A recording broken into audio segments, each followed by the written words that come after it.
Hello guys, நீங்கள் பார்த்துட்டு இருக்கிறது சினி மினி விஜயபுல சேனல். இந்த சேனலில் இப்போ என்ன பார்க்க போகிறோன்னு பார்த்தீங்கன்னா, நம்ம ரத்னம் படம் வந்து நாளைக்கு வந்து தேட்டரில் வந்து ரிலீஸ் ஆக போகுது. இப்போ இந்த படத்துலேருந்து ஒரு வேறு லெவல் வந்து வீடியோ வந்து லான்ச் பண்ணியிருக்காங்க. இந்த வீடியோவை பற்றி தான் இந்த வீடியோ நம்ம டிஸ்கஸ் பண்ண போகிறோம். அதுக்கு முன்னாடி நீங்கள் இந்த சேனலுக்கு புதுசாக தான் சேனல் சப்ஸ்கிரைப் பண்ணி பெல் ஐக்கனோட கிளிக் பண்ணி வச்சுக்கோங்க. வாங்க நம்ம வீடியோக்குள்ளே போகலாம். நம்மளோட ரத்னம் படத்தை வந்து நம்ம ஹரி டைரக்ஷனில் நம்மளோட விஷால் அவர்கள் லீடோட ப்ளே பண்ணியிருக்காங்க. இந்த படத்தில் வந்து நம்ம டிஎஸ்பி அவர்கள் வந்து மியூசிக் பண்ணியிருக்காங்க. இப்போ இந்த படத்தில் வந்து சிங்கிள் ஷாட் மேக்கிங் வீடியோ வந்து லான்ச் பண்ணியிருக்காங்க. இந்த வீடியோ உண்மையிலேயே வெறித்தனமாக இருக்குங்க. ஏன்னா சிங்கிள் ஷாட்டுன்றது ஒரே ஒரு இடத்துல வந்து பேஸ் பண்ணி தான் எடுப்பாங்க. ஆனால் இவங்க வந்து ஒரு வேறு லெவலில் ட்ரை பண்ணியிருக்காங்க.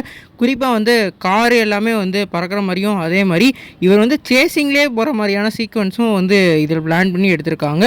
இதுக்கான மேக்கிங் வீடியோ இப்போ லான்ச் பண்ணியிருக்காங்க. அது உண்மையிலே வெறித்தனமாக இருக்குது. கண்டிப்பாக இதை வந்து ஸ்க்ரீனில் பார்க்கல உண்மையிலே தரமான சம்பவமாக இருக்கும். நாளைக்கு வந்து இந்த படத்தை வந்து ரிலீஸ் பண்ண போகிறது வந்து இப்போ கன்ஃபார்ம் ஆகிருக்கு. நீங்கள் இதை பற்றி நீங்கள் கமெண்ட் பண்ணுங்கள்.